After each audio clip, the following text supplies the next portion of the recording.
Well, survivor Jan Laczynski was at the Sari Club just moments before the explosion. He joins us live now. Jan, what's your reaction to this news this morning? Well, absolute shock, really, to be honest. I was there in Bali during most of the court trials and seeing lengthy sentences being handed down.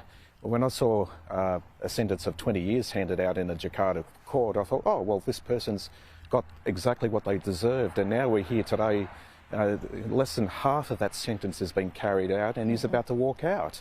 And he's the guy that's known as the Demolition Man. And he's certainly demolished so many people's lives forever, and he should not be allowed walking out, certainly unsupervised or if at all. Jan, you lost 5 friends in this attack. It's been 20 years, but I'm sure that pain has not diluted. Well, I think the former Premier has summed it up really well just before. The pain never leaves you. I mean, I've just been speaking to people since 6 p.m. last night, people who have lost loved ones. People have been crying over the phone thinking, geez, it's a 20-year anniversary, and what have we got to look forward to? There's no formal ceremony in Bali happening this year, but we've got terrorists being released already, early before the ceremony is going to even happen.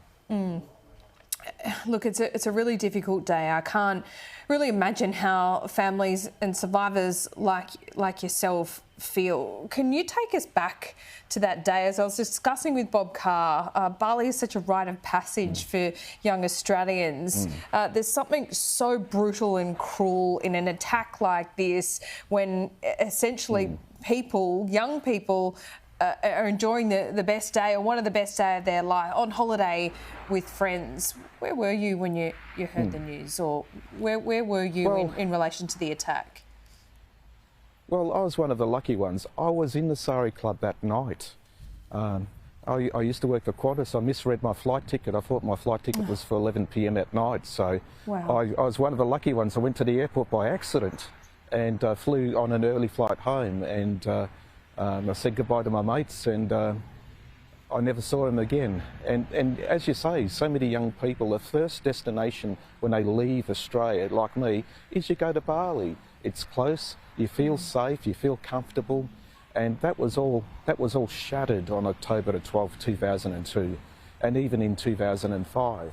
But like I said, it's a rite of passage for many Australians, and what happened on October the 12th, you think about 88 Australians, 202 people, they should never be forgotten. And I really feel that our government needs to make representations to make sure that this person, just like Abu Bashir this time last year, doesn't walk out unmonitored. He should not be allowed anywhere where there's, even not even allowed to go to a petrol station of all things, because this guy is capable of anything.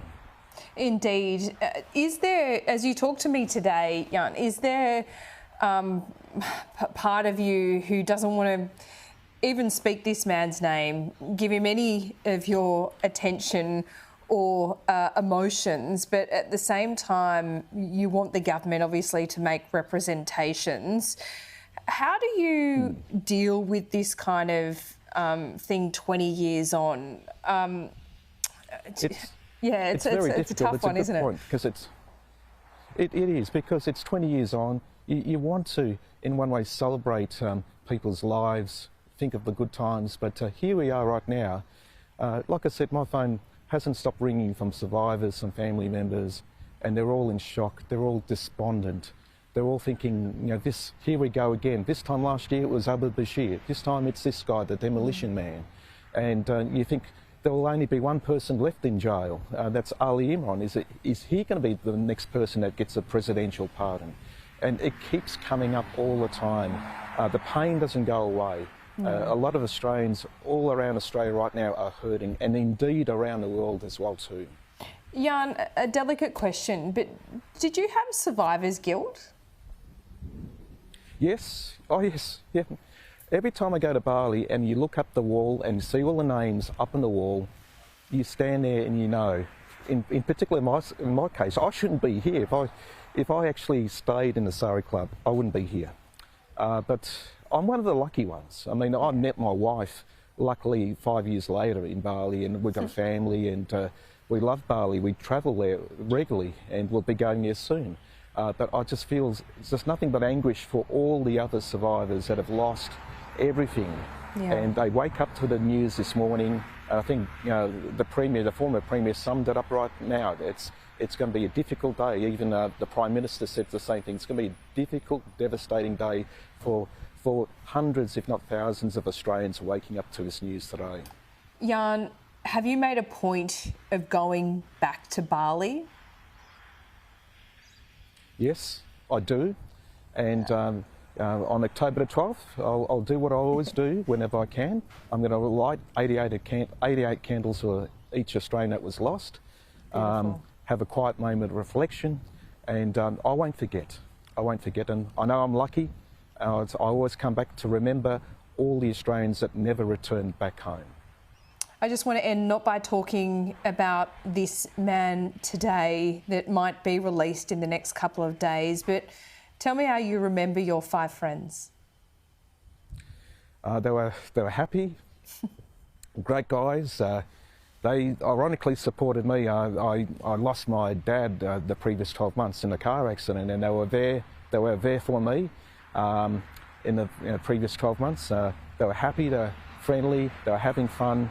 They were doing their jobs that they always did at the Sari Club, and all I remember, there were 5 happy, great guys that I miss so much, and I will never forget them. Well, may you remember their smiles today, Jan. We really appreciate your time. It couldn't have been easy.